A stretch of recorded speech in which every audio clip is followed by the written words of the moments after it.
Desde tiempos que el hombre aún desconoce, el universo se hizo visible. Las Escrituras declaran en Hebreos capítulo 11 versículo 3. Por la fe entendemos haber sido constituido en el universo por la palabra de Dios, de modo que lo que se ve fue hecho de lo que no se veía. Esto nos revela que Dios moraba en un mundo invisible, acompañado por seres celestiales, una creación de ángeles que le adoraban. Pero en un momento eterno, Dios decide manifestarse.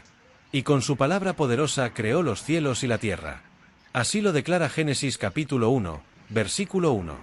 En el principio creó Dios los cielos y la tierra. Desde ese momento un mundo no visible ahora era visible, y comenzó la creación del universo que hoy conocemos.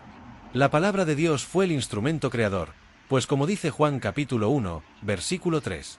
Todas las cosas por él fueron hechas, y sin él nada de lo que ha sido hecho, fue hecho. El apóstol Pablo añade en Colosenses capítulo 1 versículo 16. Porque en él fueron creadas todas las cosas. Todo fue creado por medio de él y para él. Ahora la pregunta, ¿quién es él? El mismo Juan lo aclara. En el principio era el Verbo, y el Verbo estaba con Dios, y el Verbo era Dios. Juan capítulo 1 versículo 1 al 2. Y aquel Verbo se hizo carne, y habitó entre nosotros. Juan capítulo 1 versículo 14. Aquí entendemos que cuando Dios decidió crear el mundo físico, ya existía su Hijo, el Verbo, Jesús, que es la esencia misma del Padre. Sin embargo, nadie ha visto a Dios. Lo afirma Juan capítulo 1 versículo 18. A Dios nadie lo ha visto jamás. El unigénito Hijo, que está en el seno del Padre, Él le ha dado a conocer. Esto implica que ni siquiera Adán vio a Dios. La Biblia relata que escuchó su voz en el huerto. Lo que muchos llamaron ver a Dios, fue en realidad ver manifestaciones del Hijo, o de Miguel y Gabriel, siervos celestiales enviados con propósito divino. Este mismo Jesús, la imagen visible del Dios invisible, es quien se presenta como mediador y consumador del último pacto, un pacto definitivo. Ya en el anuncio dado por Dios al profeta Isaías en el capítulo 1, Jehová manifiesta su separación del pueblo de Israel por sus rebeliones.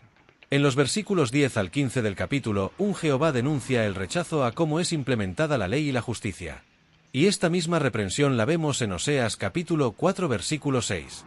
Mi pueblo fue destruido, porque le faltó conocimiento. Yo te echaré del sacerdocio. También me olvidaré de tus hijos. Aquí se entiende claro la desaparición del sacerdocio levítico. Aún así, en su misericordia, Jehová ofreció una salida. En Isaías capítulo 1 versículos 16 al 20 extiende una invitación. Lavaos y limpiaos, venid luego, y estemos a cuenta. Si vuestros pecados fueren como la grana, como la nieve serán emblanquecidos. El corazón de Dios seguía anhelando reconciliación. Y fue antes del silencio profético, antes de la muerte de Malaquías, que Jehová anunció un nuevo pacto, en Jeremías capítulo 31 versículos 31 al 34. Pondré mi ley en su mente, y la escribiré en su corazón, porque perdonaré la maldad de ellos, y no me acordaré más de su pecado. Ese perdón prometido en Jeremías es el mismo que Isaías anunció. Isaías capítulo 1 versículos 16 al 19. Lavaos y limpiaos, quitad la iniquidad de vuestras obras de delante de mis ojos, dejad de hacer lo malo, aprended a hacer el bien, buscad el juicio, restituid al agraviado, haced justicia al huérfano. Amparad a la viuda. Venid luego, dice Jehová, y estemos a cuenta. Si vuestros pecados fueren como la grana, como la nieve serán emblanquecidos. Si fueren rojos como el carmesí, vendrán a ser como blanca lana. Con la llegada del silencio de Dios por 400 años, se cumplió la sentencia. Cuando multipliquéis la oración, no oiré. Vuestras manos están llenas de sangre. Isaías capítulo 1 versículos 15. Pero en ese silencio también maduraba el cumplimiento del nuevo pacto. Y cuando llegó el tiempo señalado, el Verbo se hizo carne y vino como mediador de un nuevo y mejor pacto. Hebreos capítulo 8 versículo 6. Todo aquel que se bautiza se pone a cuenta con Dios. Porque es el momento de entrega de pecados, y pedir perdón por todos esos pecados. Y te pones a cuenta con Dios. Ese es el momento que se cumple Isaías capítulo 1 versículos 16 y 17. A partir de ese momento Dios cumple su pacto. Isaías capítulo 1 versículos 18 al 19. Jeremías capítulo 31 versículos 31 al 34. Y la pregunta que surge es, ¿cómo entramos nosotros, los gentiles, en ese pacto? Desde mucho antes, Dios había anunciado que Edom, Oseas los gentiles serían también su pueblo. Las profecías hablaban de un tiempo, cuando Jehová extendería su mano a los que no eran su pueblo. Y así, como extendió una invitación al pueblo de Israel a ponerse a cuenta. El mediador nos extendió esa invitación. Y así sucedió. Jesús mismo lo dijo en Juan capítulo 10 versículos 16. También tengo otras ovejas que no son de este redil. Aquellas también debo traer, y oirán mi voz, y habrá un rebaño, y un pastor.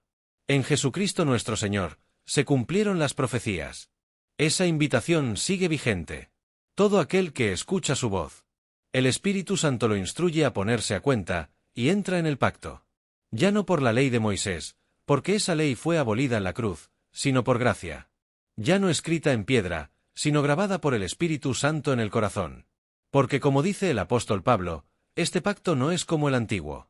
Jesús mismo resumió la esencia de la ley en 2 mandamientos.